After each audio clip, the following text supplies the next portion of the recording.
All right, so I only chose a square on this one just because it makes it a little bit easier, but where I really want to begin on this is building out just a very simple sphere. And the technique that I'm going to be trying to emulate is the one that feels a little bit more like this, what I'm calling the true digital technique, which is just having a little something more like this, where the blends are a lot easier to see, the gradients are really smooth, and then getting things like core shadows and ambient tones and all those kinds of elements that go into making something feel volumetric and solid, they're actually very easy to attain once you've got the right things kind of working for you. And to do that, I'm just going to start off with a really quick and simple background. Haven't given a lot of lecture yet towards the ideas of trying to harness light. We'll get into a little bit more of that soon too. But your light color, in this case the color of your sky, is always going to be the most important color that you choose because it's the one that really gives purpose to all the colors that come next. I'm going to choose something that's just very general. Let's go with a really cerulean blue style sky. Just going to dump that in using the paint bucket tool. And then I'm going to throw down my horizon line. Again, I'm just keeping things extremely simple. So I like to work in multiple layers, and you can change this logic on your own if you feel like it makes more sense to you. But I'm going to keep my background sky all by itself, and then I'm going to create one more ground plane. And I'm just going to use simple shapes to do that with. So I'm just going to throw this down. And for right now, I'm going to go and kind of keep this as kindergarten as I can with the color choices that I'm selecting. So it's going to give me a green grass feel to that. So right now we are in Painter land from Microsoft Office 1991. So we're trying to kind of move this into a better illustration. So now what I want to do is bring in my actual shape. I'm just going to make a really quick sphere, and to do this I'm just going to hold down the Shift key when I drag using the marquee. So for the elliptical and rectangular marquees, anytime you hold down Shift, it'll give you either a perfect shape, so in this case a perfect circle, or if I was doing a square, it would give me a perfect square. This is good information to have because sometimes you want to trust what digital tools will do for you. The math that goes behind the way the tools behave and the way the rulers work and all of that stuff are perfect to the 10,000th percent. So being able to trust those things is really good for being able to make your life easier when the time really requires perfection. On a separate layer, I'm just going to call this my sphere. And now what I want to do is I want to throw down my first color. So does anybody have a color in mind? Purple. Purple it is. All right, so as I'm choosing my color, I'm in RGB mode right now, as I said from a few moments ago. And when you are choosing colors, sometimes you may notice that there is a little exclamation point that pops up in the far right-hand corner of this color picker dialog. If you ever see that little exclamation point, it's telling you that the color that you have chosen is out of gamut. Or in other words, it's not printable. It is not within the gamut of printable color. Gamut, of course, just means a collection of things. You can have a gamut of cars, you can have a gamut of people. In this case, it's a gamut of color. And for the color gamut of RGB, RGB is 256 million colors.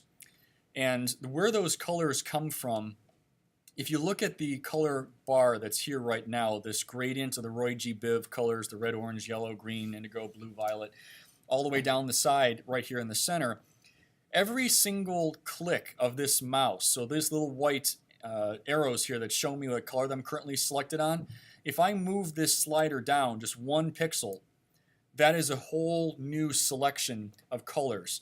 In this one field that I'm seeing right here with the white to black and the two different extremes between purple and the dark purple down here in the corner, this chroma that's right here, there's roughly 2 million colors right here. And the reason that exists is because literally every single pixel from one corner to the next is its own color. Do you, as a physical human being, see the differences in color between this selection right here and that selection? No. Our eye cannot detect that level of specificity and subtlety. Computers, however, can. And printers will make big changes based on what it perceives the color to be on your illustration. Although you might not be able to tell the difference, the computer and the printer that prints your piece knows that there is in fact a difference, and when it goes to print things out, it will try to get as close as it possibly can to whatever you've selected.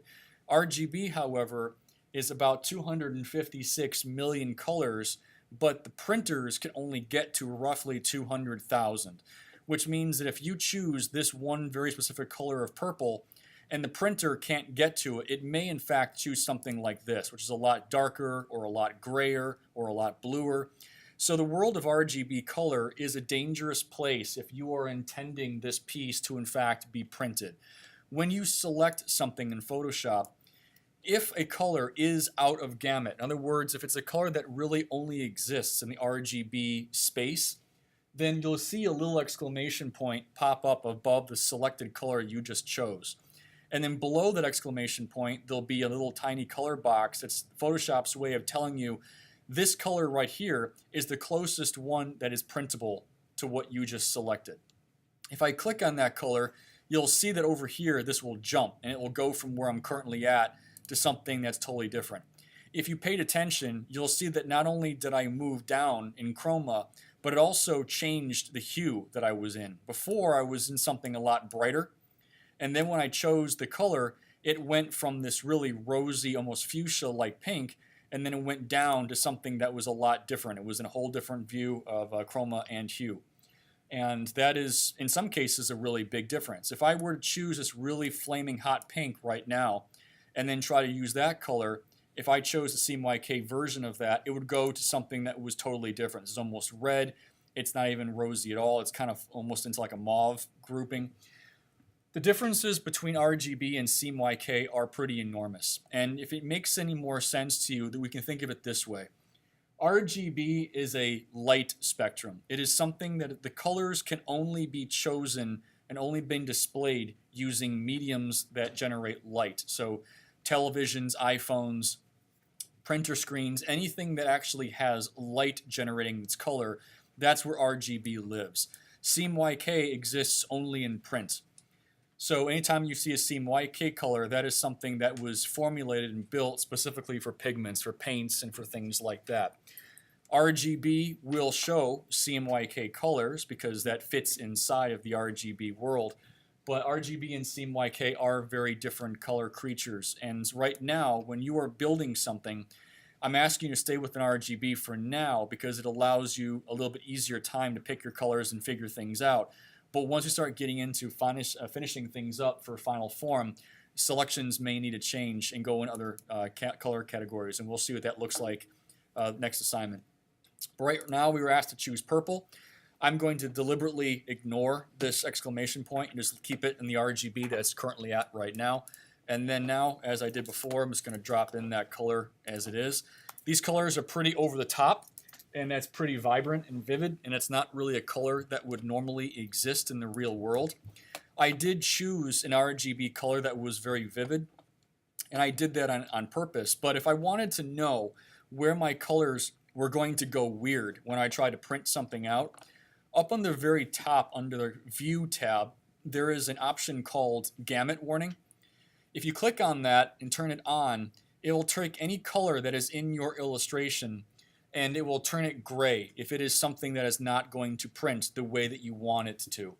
It didn't change the color. The color is still purple.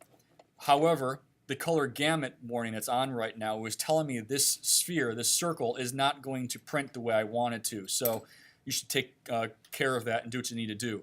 So if I turn that back off, you can see my purple is still there.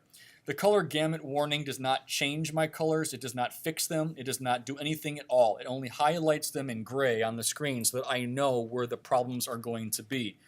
It's important, again, because if you really wanted this bright purple to appear just that vivid when you go to send it things to the imaging center or what have you, it's not going to look like that.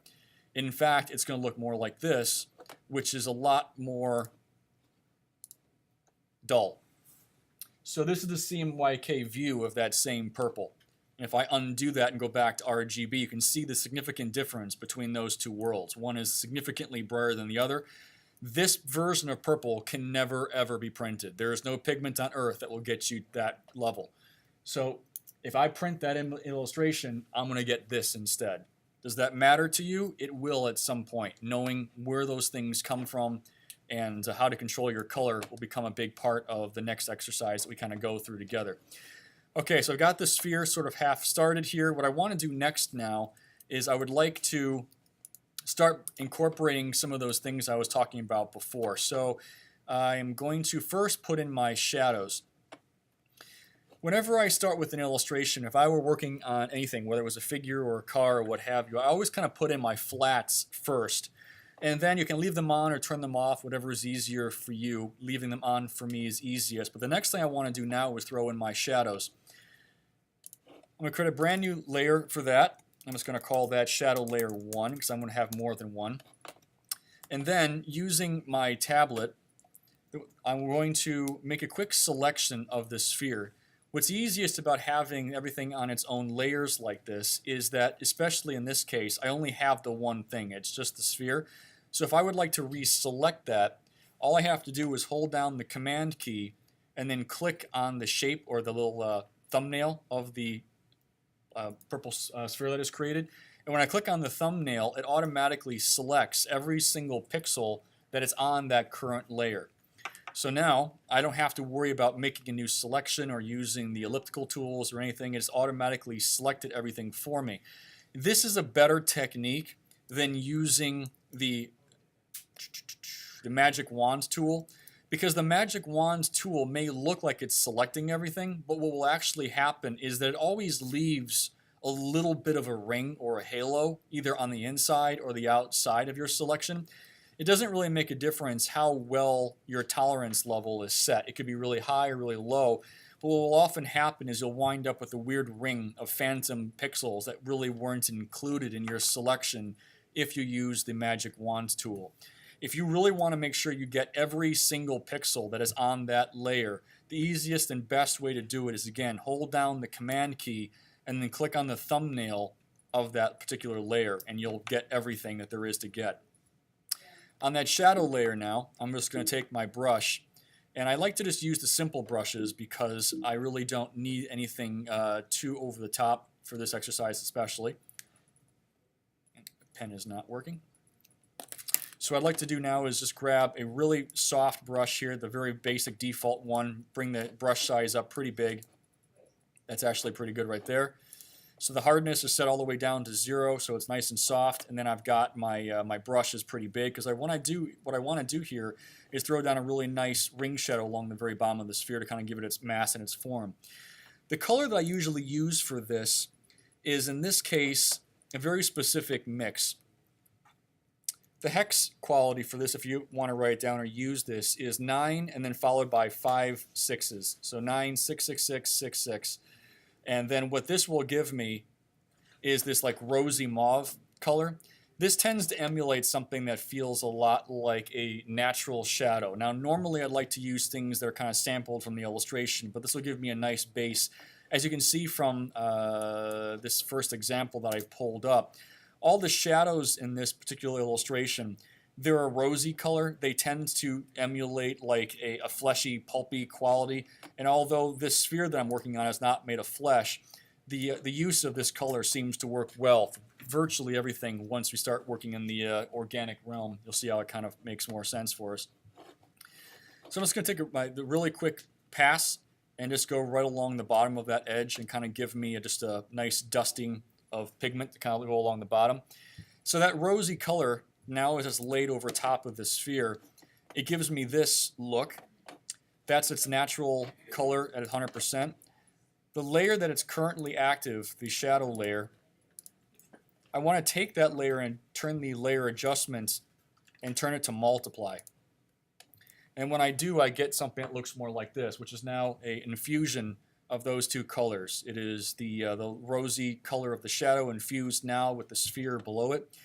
If you have not used a lot of these in Photoshop, you'll see this come up a lot. These particular options are available in virtually every Adobe product, whether it's Premiere or InDesign, all the way over here to Photoshop and Illustrator. Again, most of these terms that are in this drop-down menu, you'll see them in virtually all of the dialogues in Photoshop, etc., and the pen tool and the brush tool, certainly here in the layers and adjustments. These particular tools and all of their wording, they apply mostly to photography. So as I mentioned before, Photoshop is a photographer's tool. And so a lot of these terms stem directly from the world of photography. Things like overlay, soft light, screen, lighten, color burn. All of these tools derive what they do from the world of photographic techniques and development and lenses and in gels and the way they use their craft. Most of you, I am guessing, probably have very limited understanding or direct experience with really high-end processing techniques in photography. If you are a photographer, then these things may be very helpful to you. If you're not, then just kind of go with me when I say understanding how these things work are mostly trial and error. I could give you an entire semester-long tutorial on just what these things do and how they are used. At the end of the day, you're not going to use most of these ever. I would say 90% of the things in this list are things that you may happen upon as a novelty or you use only once in a while. They are certainly not something you're going to come to rely on a regular basis, with the exception of a small handful. If you are in the normal category of illustration, you're probably going to wind up using these next couple pieces fairly frequently. Normal by default, obviously, that's where you're always set whenever you're using anything in the illustration world. The other one that's very common is multiply. And what multiply will do, as I just shown, will take anything that's on that layer and it will add it or multiply it into the layers beneath it. So the colors will become infused. It's a really great way to build up subtlety, to build up some rich colors in the world of digital techniques, and certainly one that I rely on a lot, especially for the tutorial that we're going through right now. I'll be using this quite a bit. The next one that we'll be using will be screen. What screen does is it takes that same color and it goes in the opposite direction.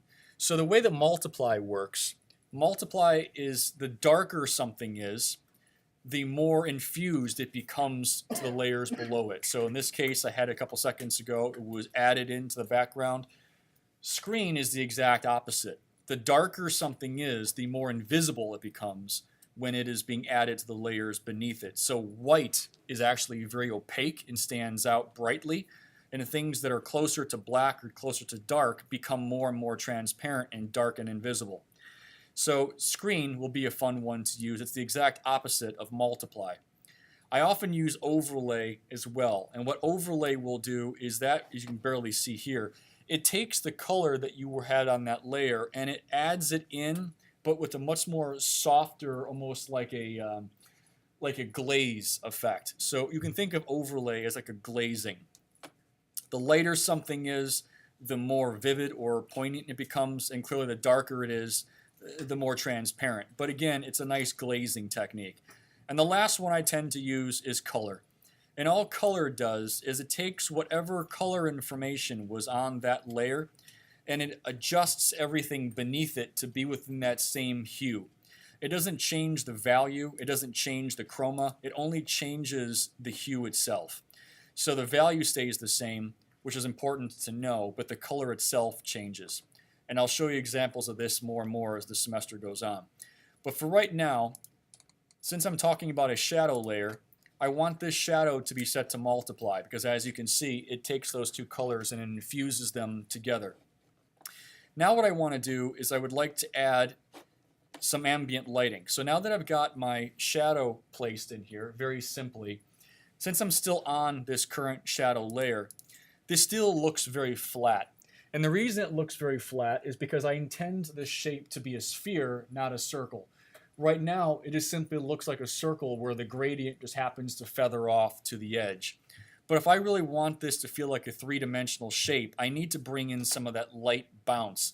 It is that ambient light, it is bounce light that always makes a volume feel like it actually has mass and volume to it. In order to bring that bounce light or that ambient light back in, there are two things we probably should first do. The first one is to remove some of the shadow that goes all the way to this outside edge. I'm dealing with a really simple shape here, so it's really easy for me to get to that edge. All I'm going to do is reselect the circle by holding down Command and then clicking on that circle thumbnail right here, and that gives me everything that I need. Another tool that I come in to love a lot is the Selection Adjustments tool, which is up here under the word Select at the very top of the screen. When you click on that, right about here where it says Modify, I've got the ability to change what my selection is actually doing.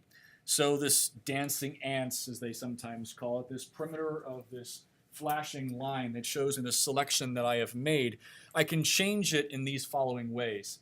Either I can make that selection into a border, which means that I give it a thin ribbon-like quality. Rather than selecting the entire sphere or circle, I'm selecting only the edge itself. That's useful at times. I can smooth it, which means I'm going to take that shape and I'm going to get rid of any edges. So if this were a square, and if I were to smooth it out, the more I smoothed it, the more and more circular it would become. It would chop off more and more of those hard 90-degree angles and edges. Expand would be to take that selection and obviously make it larger to make it expand away from itself. Contract, of course, is the exact opposite. It means I'm going to bring that selection inwards on itself. And then feather means that whenever I make my selection, instead of my pen stroke ending directly at the selection line, it will actually feather over however many pixels I ask it to. And I'll be doing all of these things just here in a second. The first thing I want to do is contract this, because what I want to do is I want to remove a little bit of pigment around the outside edges here. So I'm actually going to contract my selection, and I'm just totally making this number up right now because this number depends on how big or small my resolution is. So I'm just going to go with 50 and see where that takes me. So this is 50 pixels, and that brings me only to here. It's not really enough for my tastes. I'd like to kind of bring that in a little bit more.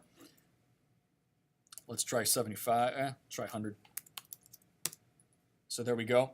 Okay, so now if I were to simply go ahead and hit delete at this point, I'm deleting a crisp circle right in the center of my gradient. That isn't really what I wanted to do, because that doesn't give me the gradient that I'm looking for. I actually want to go the opposite direction. So now that I've got that selected, I can, instead of erasing everything that's inside of this space, I can invert it. And again, I can either go up to select and then choose inverse, or I can just hold down these two keys and do Shift Command I.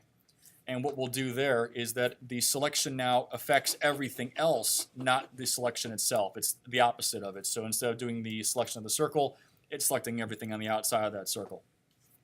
If I hit delete now, it deletes the ring. Okay, well that's getting closer to what I wanted.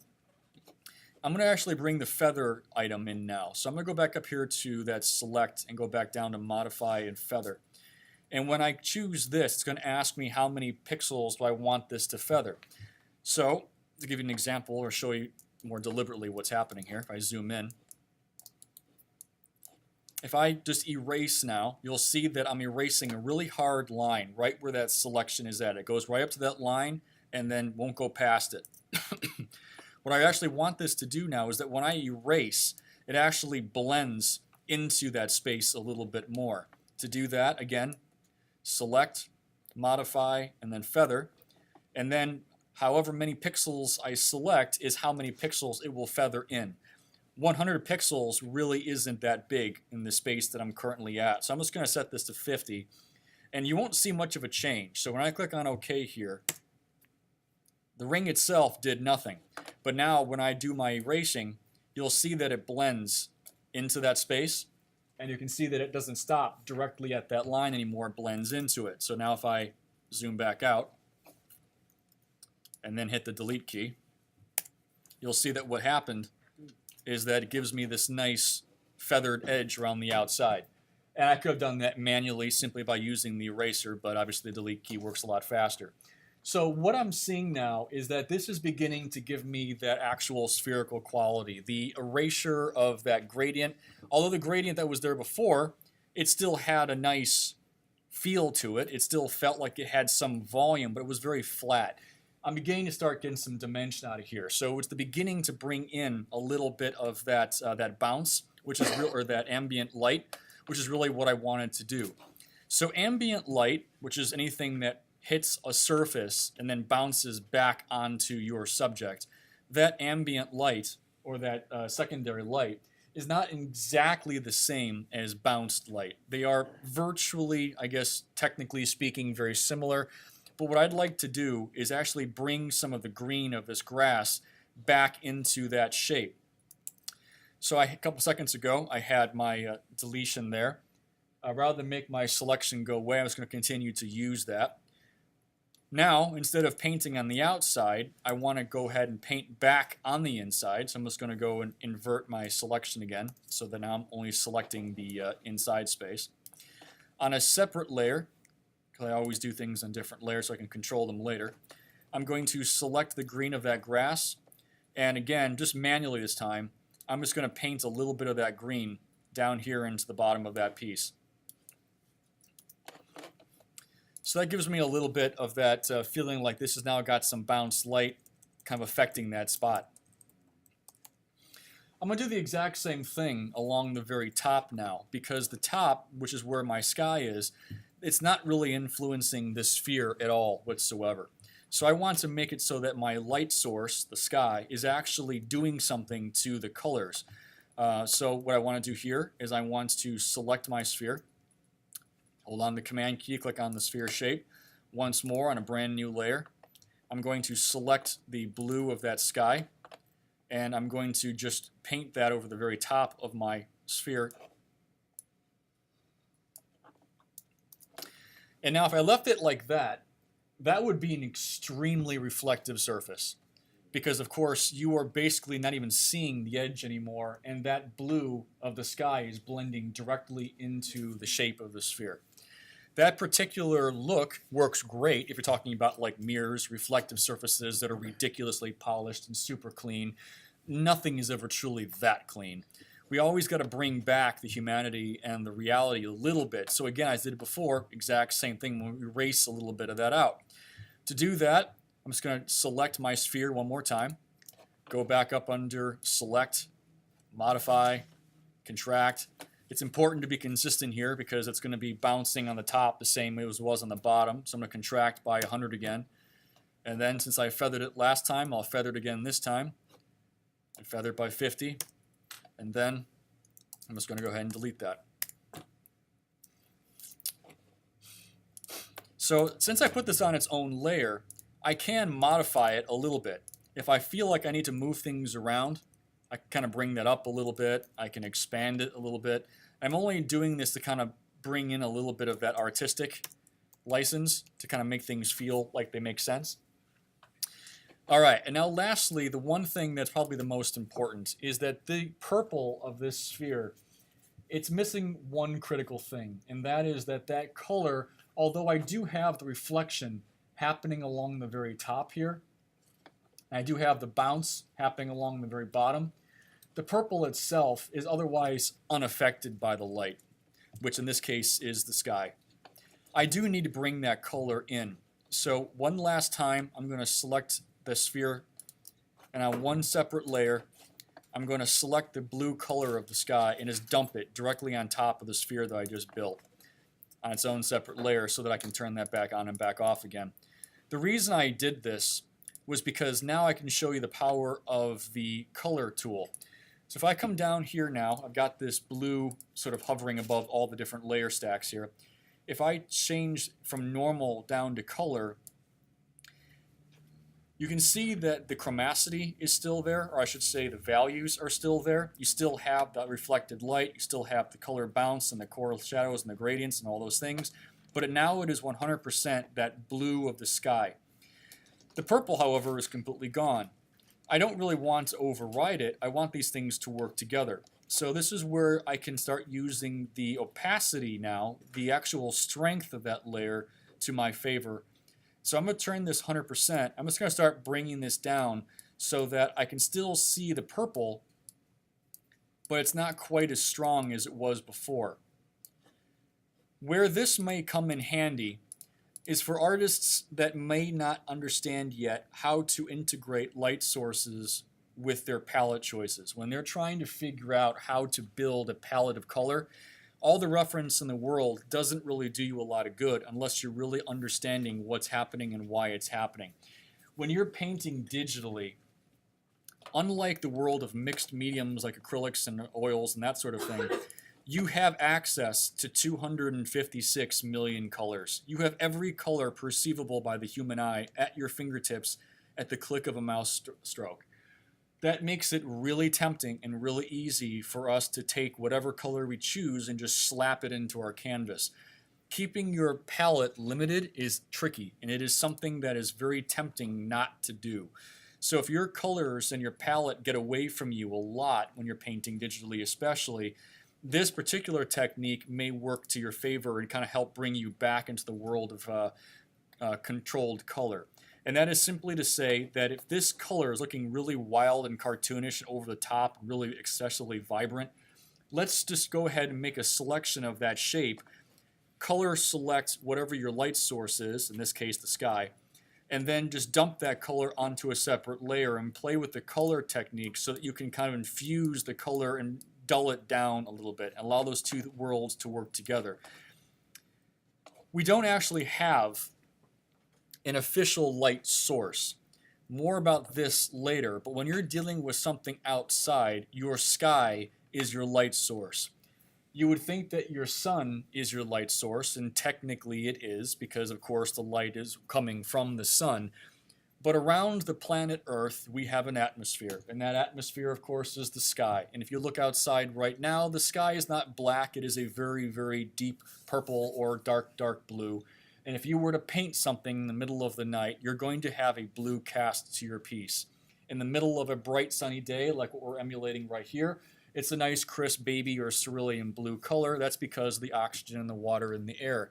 The only time you're going to see the color of the sun actually influenced on the thing itself is when it is picking up a direct hit of light from that particular light source. If I wanted to, in this instance, and indicate my sun, I would create one more layer now, and knowing that my light of my sun is a very, very strong canary yellow white, I would now just choose that color, and then deciding that my light source is going to be in the front of us someplace here. Let's see if I can just grab something about 600 pixels. And if I just hit this once, right about here, that's my light. That is my sun. That one quick hit is all I'm going to put on here for my light source for the actual sun. The blue itself, which was the light source of the sky, that's the true light source that's giving us the ability to see the sphere in space. The sun itself is only reflecting this sphere in just this one particular point. If this were a rooftop, it might be the very highest, most ridge of shingles. If this were a person's head, it might be the very top of their head, or their nose of their bridge of their nose.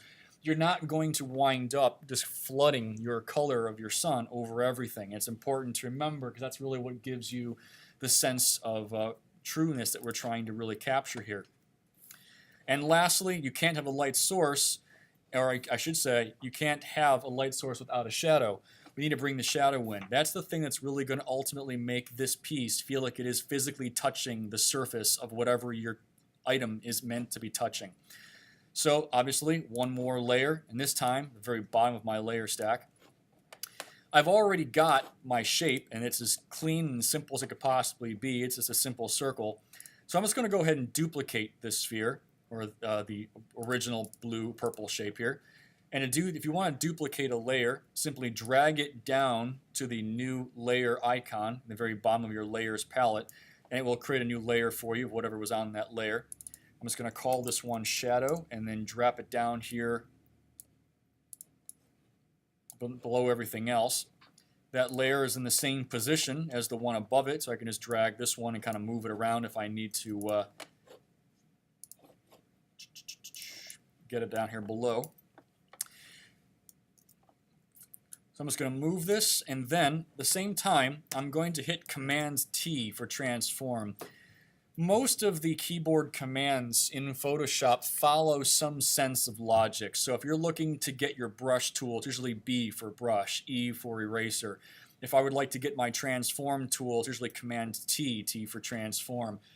Once you kind of learn these tools, they are pretty much consistent throughout all of the Adobe universe. So if you are multifaceted and like using things like Premiere, Illustrator, or InDesign, most of those key commands still work in the other programs as well.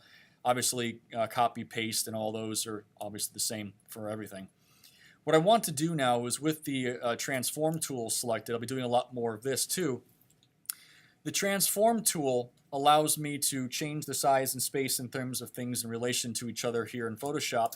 If I grab the corners of the transform brackets, I can change things universally between the height and the width at the same time. If I choose only the side or the top handlebars, that will allow me to change either just the vertical or the horizontal width or height to the piece.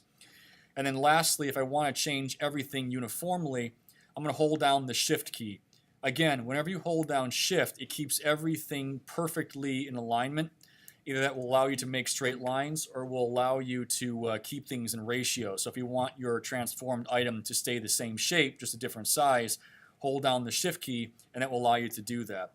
In this case, all I'd like to do is just bring down the size. I want to take this circle and turn it into an ellipse. So I'm going to grab the very top centermost handle. I'm going to bring that down so that it's got more of an elliptical shape. And of course, the severity of my ellipse really has a lot to do with the position of where the sun is at. Based on that glint of light, the sun is actually over my shoulder someplace, coming down, cascading downward and away. So I want this shadow to be kind of this direction so that it's on the ground beneath and below, and then obviously only about as far as that to kind of give me the sensation that this is moving away from me. So I've got that now, and now what I'd like to do is have that blended into the grass that's down here below. The color of your light source is also going to be predominantly the color of your shadow source, believe it or not, in most cases. So I'm going to once again sample the sky. I'm going to sample or select the shadow layer. I'm going to paint that blue down here into my shadow so that now I've got the light blue of the sky light source is now my shadow color. And I'm going to set that shadow layer to multiply as I did before, and that kind of gives me something that looks like this. That shadow, more or less technically on a very hyper-specific level, is the true color of what my shadow would look like in this scenario. I'm going to fake it a little bit more. I'm going to push that so it's a little bit darker just to kind of give it that extra oomph of an actual true shadow. So I'm just going to fake it and bring that color just a little bit further down and just kind of paint that in so now it's a little bit darker. That shadow is really crisp, and shadows tell us an awful lot about proximity and the shape and the consistency and the texture of the thing that we are dealing with. This sphere, as I have currently built it, it feels awfully reflective. It feels awfully hard-edged. It feels very crisp and certainly very hard. My shadow should feel like that as well because, of course, that's what's being cast.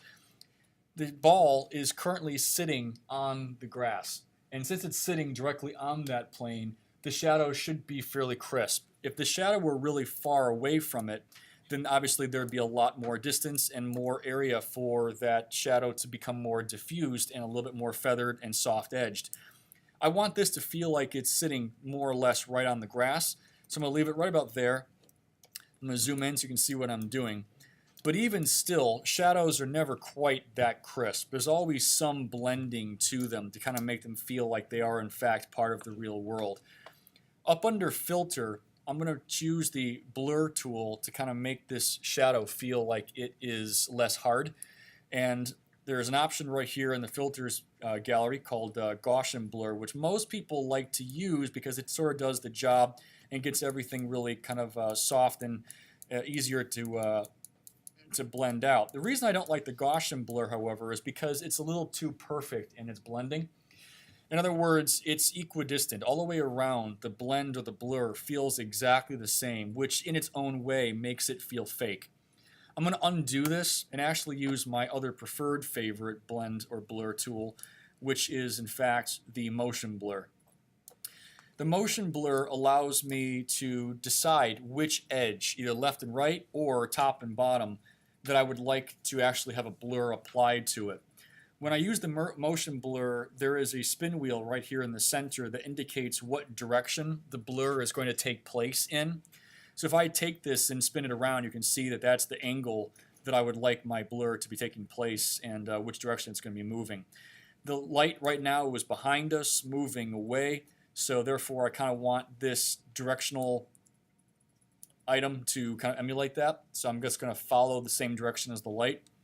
And the distance is more or less respective to how deep or how much you want to actually affect the piece. I'm just going to turn this up to about 50, just arbitrarily. And as you can see, when I do that, if you can see where I've got this zoomed in now, only the front and the back are blurred and the edges are kind of hard-edged. And what that allows this to do is it gives us a slight degree of realism to it that is a little bit better than the Gaussian blur. That particular effect tends to make the piece feel a little too perfect in its own way, so I tend to prefer the motion blur instead. And now,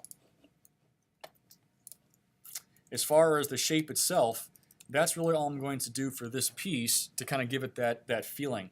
If you were interested in applying a rim light, in other words, making something feel like it's got some light kind of coming at it either from behind or on a very crisp surface, which is definitely the case here, I'll use that one last selection tool that I had a few moments ago. So in this case, one more layer at the very top of my stack. And I'm just going to select the sphere one more time, holding down the Command key, clicking on the sphere. And then on that layer I just created, I'm just going to call it Rim Light.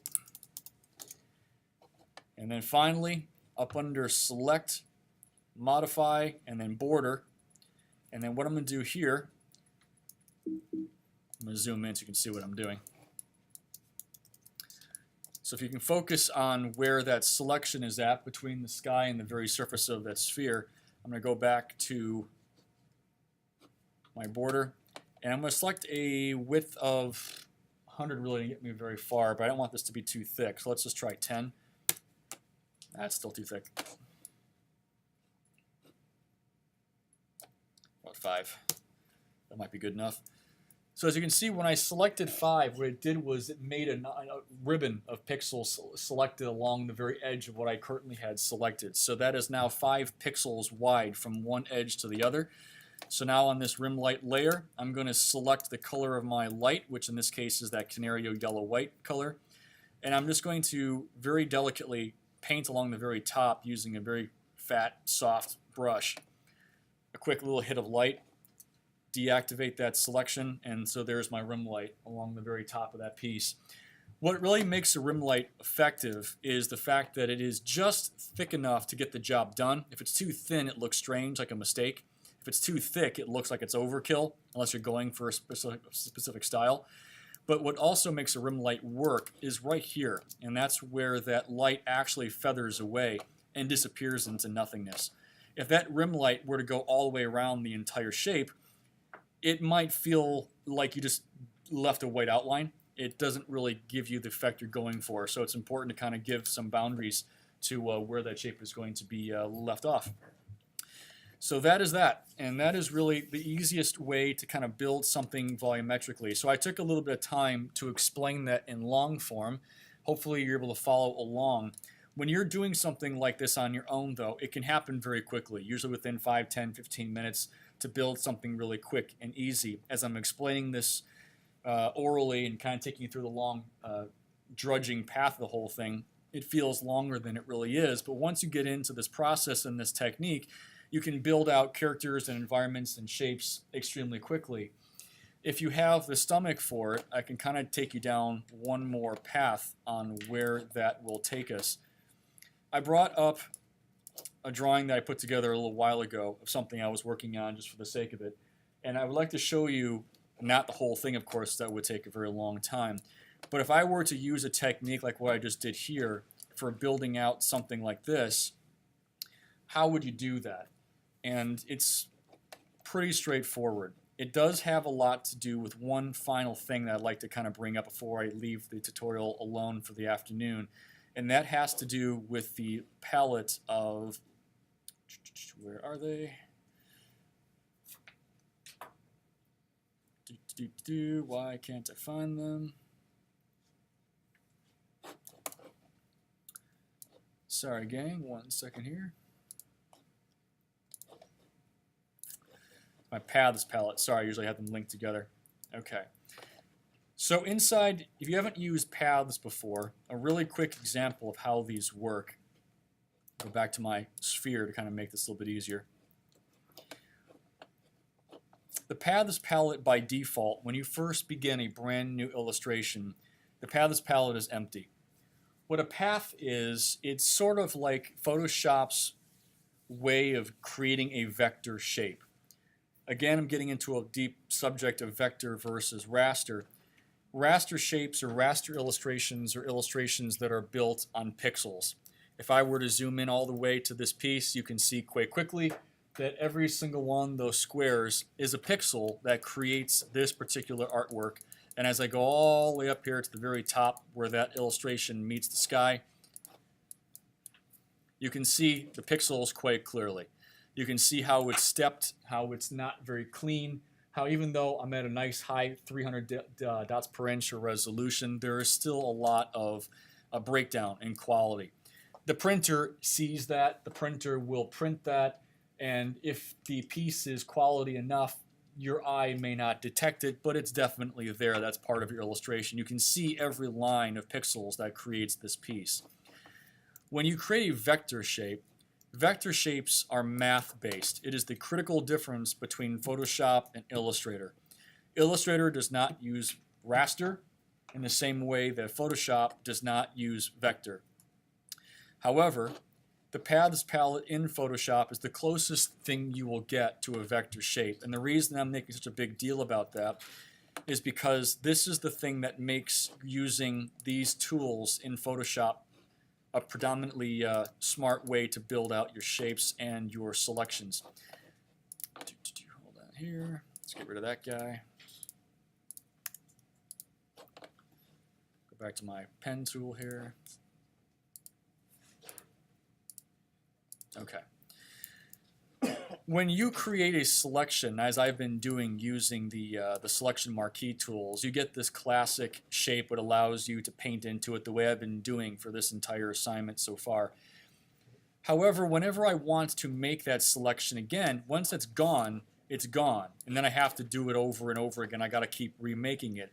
If I have to do that over and over again for something as complicated as a shape that's actually got character and defined edges to it, that can be very time-consuming and very annoying. What I'd rather do instead is use my vector shapes, and these paths become permanent parts of your illustration.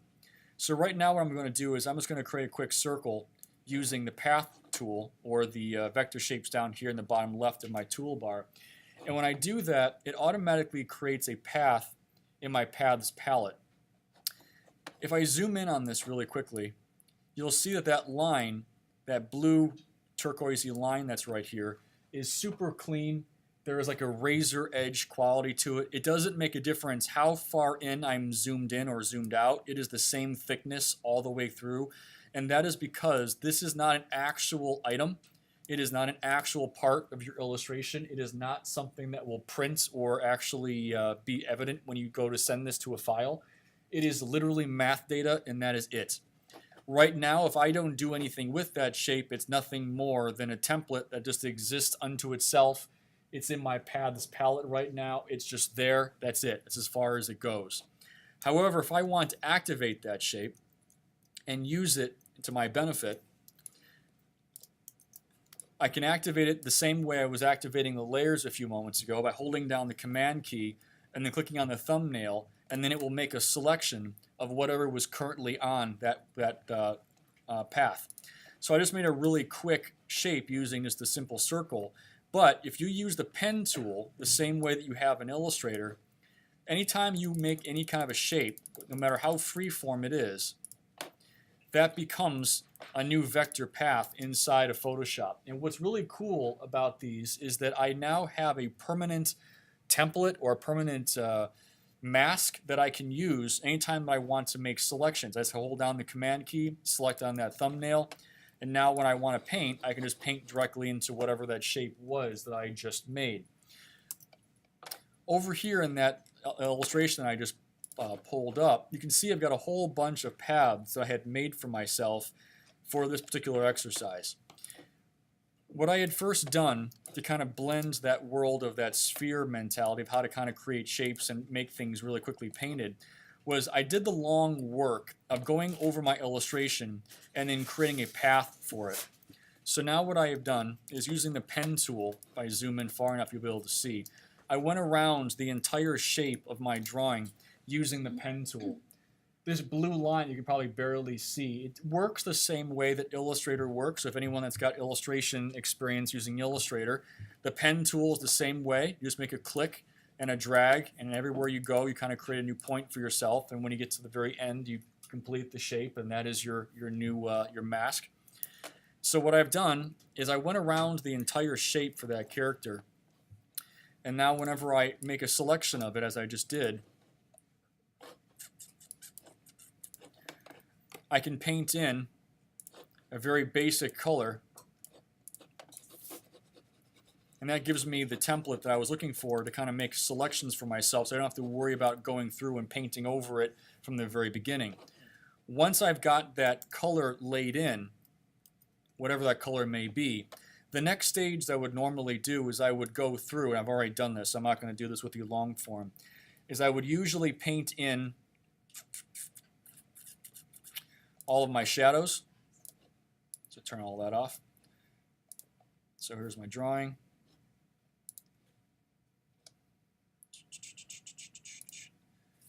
Let's go back to the beginning here. Turn off my path so you can see what I'm doing.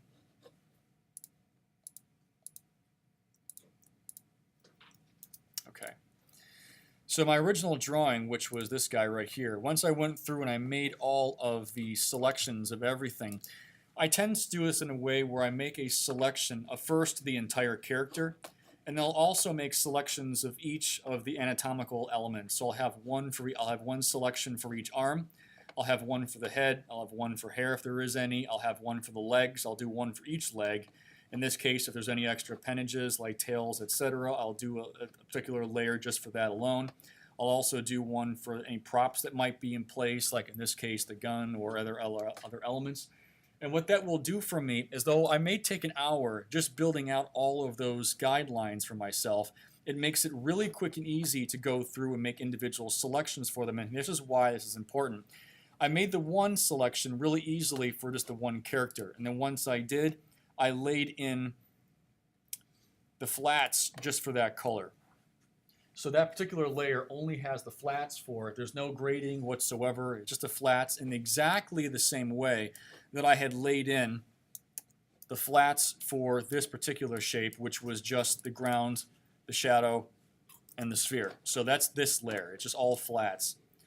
The next stage that I went through is I did the same thing by adding in my shadows. So the same way I put the shadow on that sphere, I made a new layer that was just my shadows. So if I turn this off, you'll see what that looks like. So just using the brush and just kind of going through and dusting all of those things in, I put together a quick idea of where I wanted my light to be, which in this case is a bit omniscient. I need to kind of figure out more specific where I want the light to be from. And then I threw down my layers of my my pigment. So I threw down that same rosy color that I had before. And just as I showed you a few moments ago, I've got that layer multiplied in. So when I have my flats layer, and then I take that shadow layer, and then I multiply it down, you get what you see here, which was that same rosy color, and then set to multiply, and that kind of gives me the sensation of some volume. And the next thing I'd like to do is go through and start carving out some of the ambient tones. So I haven't got that stage yet, but the next thing what I like to do is go underneath all the forms, like where the light is bouncing back up, and then bring in that bounce color the same way I'd shown you on the sphere. Once you go through all those stages and you start blending everything back together again, you start getting into something that feels a bit more complete and fleshed out. You still got my palettes up here, and I'm still working on this one for whatever it's worth. And then the very last stage is that once this is complete, I want to take my light source and start putting that back down on top in the same way that I had put together for the sphere, where I had my ambient bounce light on the very top and my one hot spot. That's the next stage I got to get into on this one, where I got to put down my lights along the very top surface where the light's going to be, and then any hot spots that may exist, I'll put those on there as well. The light source on this piece is behind the subjects, so that's why they're so forward lit. I'm going to need to put a lot of rim light on this too. Once it's complete, I'll be able to finish this one off. So I could probably get another couple hours on it, and then I'll be complete on that one. But the concept behind all of this is that all things said and done, you should be able to really put together a really quick, knocked together image for yourself using only a couple of quick brush strokes. I got my ellipse tools. I threw down a really quick hit using a soft brush, and then using the multiply tool, I was able to multiply those colors in to kind of get me the sensation of blended tone. Painting this all on one layer, certainly possible. That's not the technique that I was showing you up to this point. The next time I come back in and do tutorials, I will be doing exactly that, where I'll be painting directly into one layer and ignoring all of this multi-layer stuff.